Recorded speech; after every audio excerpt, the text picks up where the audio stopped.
سمجھے نہیں سمجھے؟ Play near the ocean, play on the shores of the ocean, play on the ocean, never play with the ocean.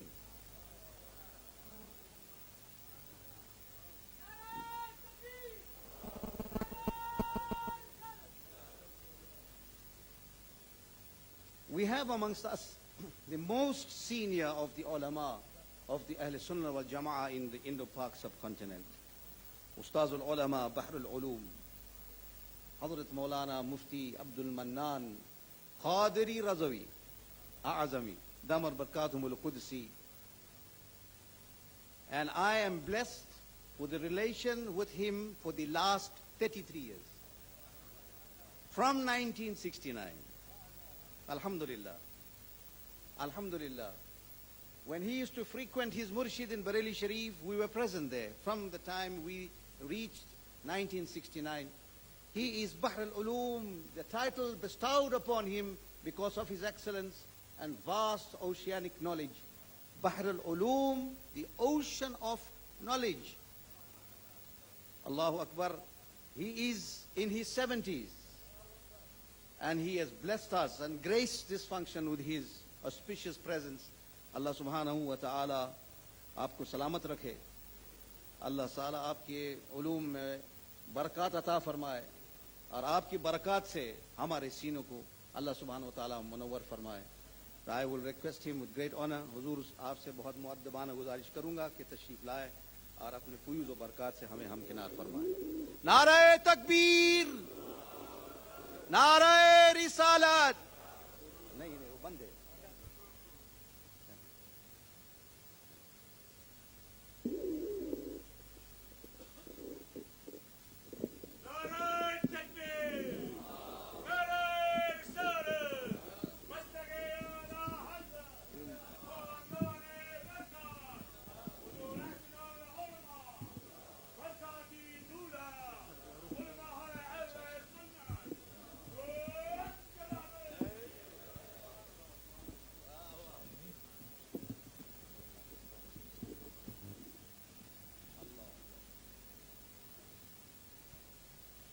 نحمده ونصلي على حبيبه الكريم أما بعد فأعوذ بالله من الشيطان الرجيم بسم الله الرحمن الرحيم تلك الرسل فضلنا بعضهم على بعض منهم من كلم الله ورفع بعضهم درجات.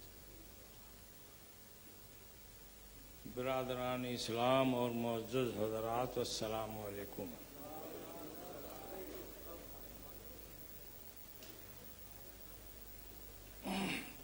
وقت نہیں ہے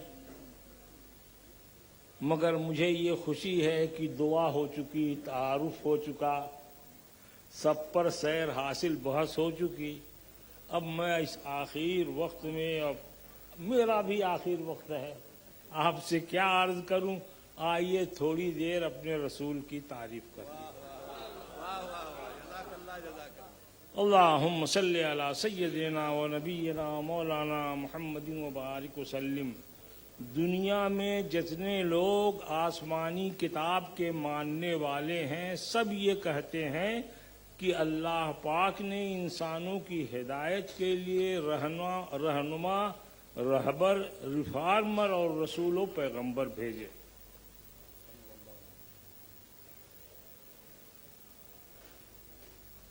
حکم یہ ہے کہ ان سب پر ایمان لایا جائے. یہی مسلمانوں کا کہنا ہے اور یہی ان کا عقیدہ ہے.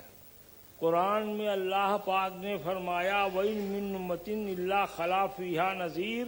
کوئی قوم نہیں گزری اور جماعت و طبقہ نہیں گزرا جہاں رسول اور پیغمبر نہ آئے ہوں. اللہ پاک فرماتا ہے کہ آمن الرسول بما انزل الیہ. رسول ایمان لائے وہ جو ان پر نازل کیا گیا، اور مومنین ان تمام رسولوں پر جو آئے، اور کتاب پر، آخرت پر.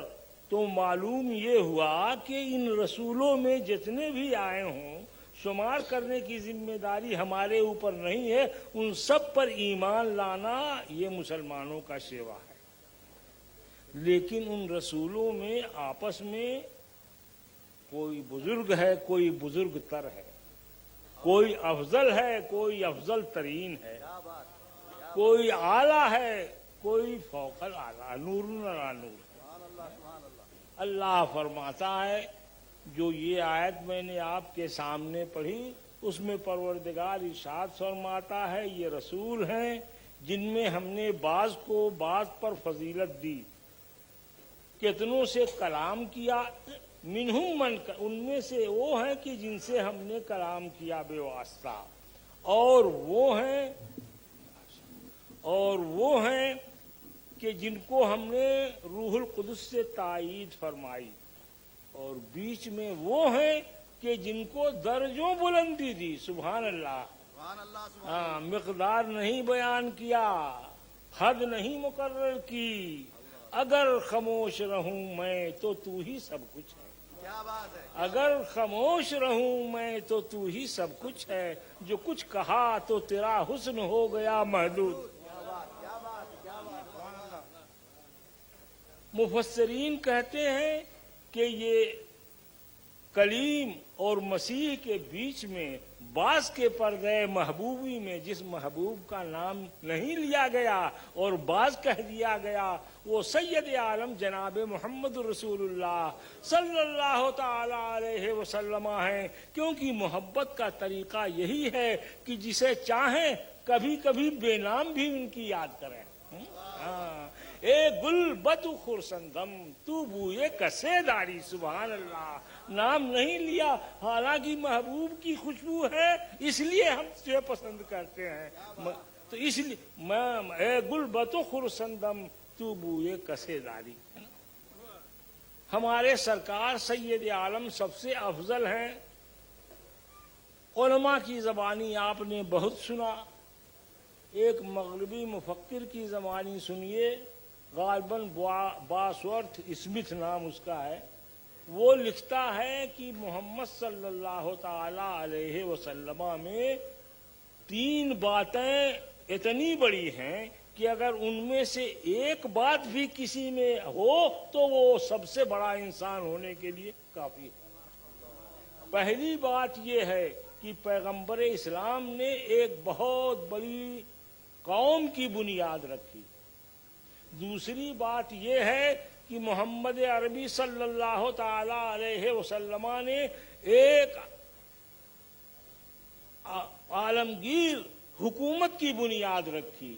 اور تیسری بات یہ ہے کہ حضور سید عالم صلی اللہ تعالی علیہ وسلم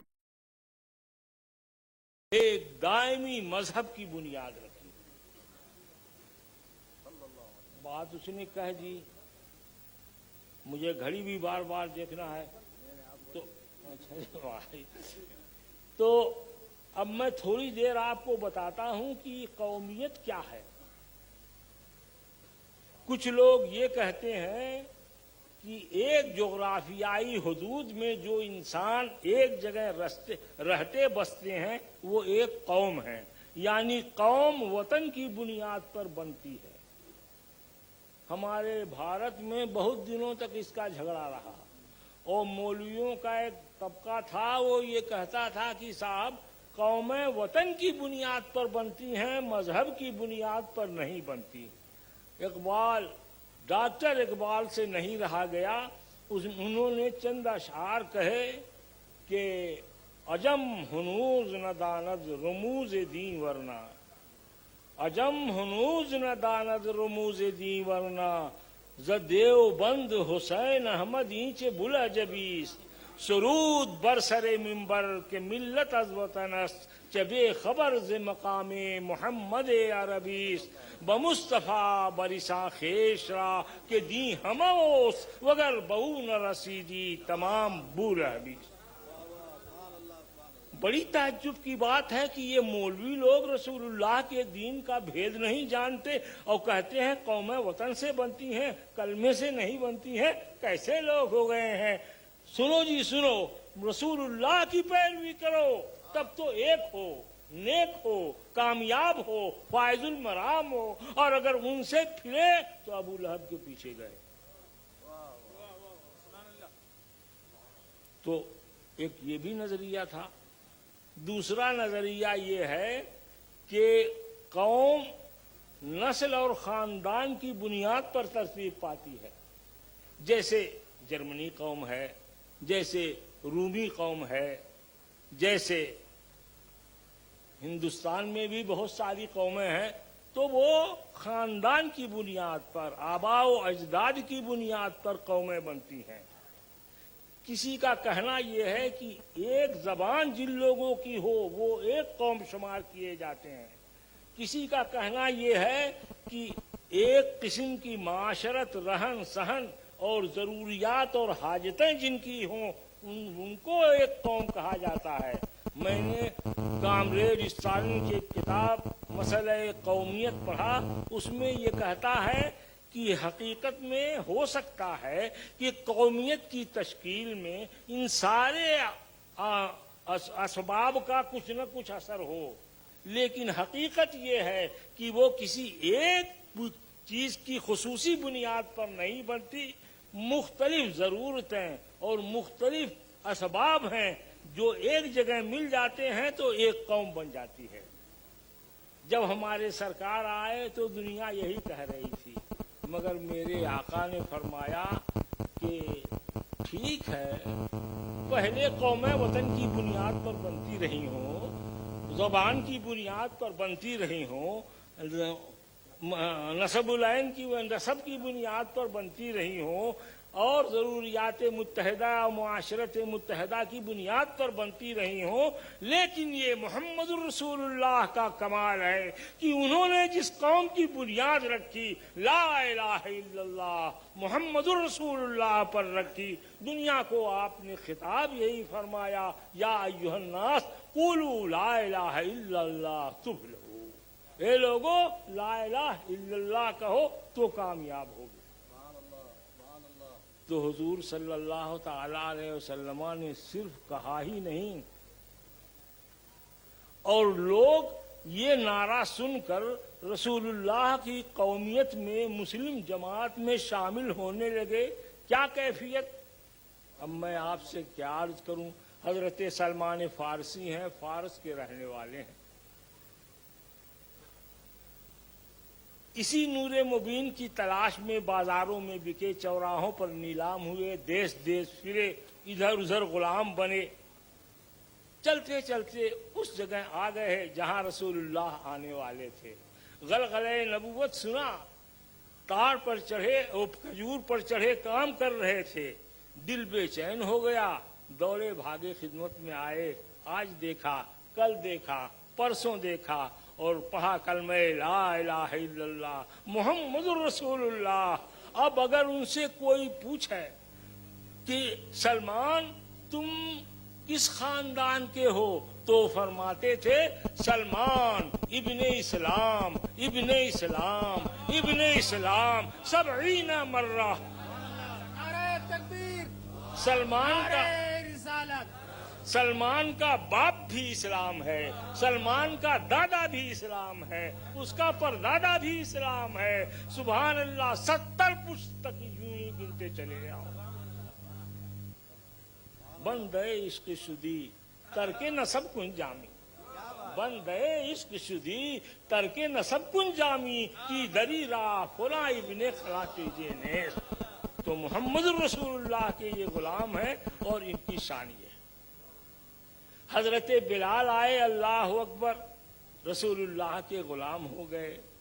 کون سی اذیت، کون سی تکلیف تھی جو آپ نے نہ سہی ہو، مگر بلال کو کیا رتبہ ملا، کیا شان ملی، کیا ان کا کمال و جمال ہوا۔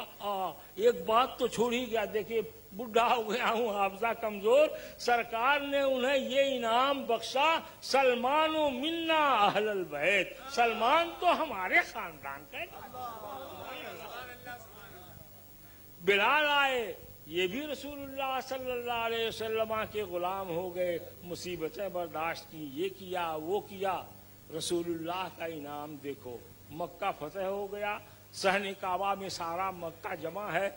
لوگ حضور پوچھ رہے ہیں کعبہ کی چوکھٹ پر کھڑے ہو کر کے، اے مکے والو تم نے میرے ساتھ کیا کیا، اب میں تمہارے ساتھ کیا کروں. تو لوگوں نے کہنا شروع کیا، صاحب ہم نے جو کیا، آپ ہمارے ساتھ جو برا بھی سلوک بھی کریں ہم اس کے اہل ہیں، لیکن آپ تو کریم اور مہربان بھائی ہیں. سرکار نے فرمایا لا تثریب علیکم اليوم، اللہ اکبر، قاتل ہیں، ظالم ہیں، تلواریں لے کے رسول اللہ کے پیچھے گھومنے والے، مگر رسول اللہ کا اب رحمت آیا تو اس نے یہ پیغام سنایا تمہاری کوئی پکڑ نہیں ہے، جاؤ تم سب آزاد ہو. اور اس کے بعد حضرت بلال کو حکم دیا، بلال کعبہ کی چھت پر کھڑے ہو جاؤ اور ذرا اذان تو پڑھ دو، اللہ اکبر کی صدا تو لگا دو. سبحان اللہ. آپ نے غور کیا اس واقعے سے کیا سمجھ میں آیا؟ بلال اسی صحن میں تمہارے سینے پر گرم ریت کے اوپر پتھر کی بھاری سلیں رکھی جاتی تھی اور تم عہد عہد کہتے تھے، ایک عہد کی یہ سزا تھی. آج دیکھو اسلام یہ اعزاز بخشتا ہے کہ کل جو کلمہ پڑھنے پر یہ سزا جسے ملی تھی آج وہ کعبہ کی چھت پر چڑھا ہوا. نعرہ تکبیر، نعرہ رسالت، حضرت بحر العلوم. اور حضرت بلال خود یہ کہہ رہے ہیں کہ میں اپنے آقا کا غلام تھا، وہ مجھے ڈنڈا دے کر بکریوں کے پیچھے ہانک دیتا تو اس کو سنبھالتا تو وہ بھاگتی، اس کو سنبھالتا تو یہ بھاگتی، لیکن آج رسول اللہ کی غلامی مل گئی ہے. سبحان اللہ. یہ اعزاز ہے کہ میں بلاتا ہوں تو سارے مسلمان دوڑے آتے ہیں. کیا اعزاز انہیں ملا بارگاہ رسالت سے. اللہ اکبر. ایک بادشاہ مسلمان ہوا، مدینے کے بازار میں گھومنے کے لیے آیا، حضرت ابو بکر بھی ساتھ تھے. تو آپ جانے بادشاہوں کا تو سارا تانا بانا بناوٹی ہوتا ہے، مانگے تانگے کا ہوتا ہے، چلیں گے تو اکڑیں گے، بات کریں گے تو گردن ٹیڑھی کریں گے، تاکیں گے کسی طرف تو گرائیں گے، اسی سے ان کی ساری بات ہوتی ہے. ایسے ہی وہ بیچارہ بادشاہ چل رہا تھا بازار میں، حضرت بلال کی نظر پڑی، دوڑے بھاگے آئے. انہوں نے کہا میاں فلاں آپ مسلمان ہو گئے ہیں، یہ مسلمانوں کی چال نہیں ہے. اللہ پاک فرماتا ہے لا تمشِ فی الارض مرحا انک لن تخرق الارض ولن تبلغ الجبال طولا. زمین پر اکڑ کے نہ چلو، یہ انسانوں کا چلنا نہیں ہے. زمین کو پھاڑ نہیں سکتے، پہاڑ اتنے اونچے ہو نہیں سکتے. حضرت ابوبکر صدیق سے کہا کہ اوہ کل تک تو یہ اپنے غضب و جلال میں تپ رہا تھا، اتنا بڑا بادشاہ تھا، اور آج حضرت بلال جیسے غلام اور دامن پکڑ کے جھجوڑ رہے ہیں، ایسا مت چلو. تمہیں تنبیہ کی، بلال نہ تم وقت دیکھو، نہ آدمی دیکھو، نہ انداز کلام سمجھو، اور تم نے کہہ دیا ہٹو. اور یہ کہہ کر حضور کی بارگاہ میں پہنچے. عرض کیا یا رسول اللہ آج تو غضب ہو گیا تھا، فلاں آدمی جو کل یا پرسوں مسلمان ہوا وہ بازار میں چل رہا تھا، پرانی عادت اس کے چلنے کی تھی، اکڑنے لگا تو بلال آ کے راستے میں کھڑے ہو گئے اور کہا ایسے اکڑ کے نہ چلو. میں ڈرا کہ کہیں ایسا نہ ہو کہ یہ پھر اسی رعونت میں آ جائے اور اسلام کا دامن اس کے ہاتھ سے چھوٹ جائے، اس لیے میں نے بلال کی سرزنش کر دی. سرکار نے فرمایا ابو بکر تم کو یہ ڈر ہے کہ کچھ بادشاہ کا کہ دامن سے ہاتھ سے اسلام کا دامن نہ چھوٹ جائے، اور میں اس لیے رنجیدہ ہو رہا ہوں کہ تمہاری باتوں سے کہیں میرے بلال کا دل نہ ٹوٹا ہو. جاؤ جاؤ بلال سے معافی مانگو. اللہ اکبر. بلال نے کیا ناجائز بات کہی تھی؟ وہی تو کہا تھا جو اللہ رسول کا فرمان ہے. فرماتے ہیں لا فضل للعربی علی العجمی ولا للعجمی علی العربی کلکم آدم والآدم من تراب. اللہ اکبر. میں آپ سے کیا عرض کروں، ایک مجلس میں عہد فاروقی میں کسی شاعر نے شعر پڑھ دیا، بلال ابن عبداللہ خیر و بلالی. حضرت عمر برداشت نہ کر سکے رضی اللہ تعالی عنہ، فرماتے لا لا بل بلال و رسول اللہ خیر و بلالی. سبحان اللہ سبحان اللہ سبحان اللہ. تو یہ عزت اور یہ شان حضرت بلال کو، جو غلام تھے جنہیں مکے کی گلیوں میں کھینچا جاتا تھا، اسلام نے عطا کیا. اس طرح رسول اللہ نے عمل کر کے بتایا کہ اسلام رنگ و نسل کا قائل نہیں ہے، قوم و خاندان اور جماعت کا قائل نہیں ہے، طبقات کا قائل نہیں ہے. اسلام میں تو انما جعلناکم شعوبا وقبائل لتعارفوا ان اکرمکم عند اللہ اتقاکم. میرے بھائیوں، بلال کے ساتھ یہ سلوک ہوا تو اسلامی شاعروں کو تخیل ملا، بدر اچھا ہے فلک پر نہ ہلال اچھا ہے، بدر اچھا ہے فلک پر نہ ہلال اچھا ہے، چشمے بھی نہ ہو تو دونوں سے بلال اچھا ہے. اللہم صلی علی سیدنا و نبینا مولانا محمد مبارک وسلم. تو بات تو بہت لمبی ہے صاحب، کئی رات میں ختم نہیں ہو سکتی ہے، اور مجھے حکم جو ہوا تھا کہ تبرک کر دیجیے تو تبرک میں نے بانٹ دیا. وآخر دعوانا سبحان اللہ. نعرہ تکبیر، نعرہ رسالت، حضرت بحر العلوم، علماء اہل سنت.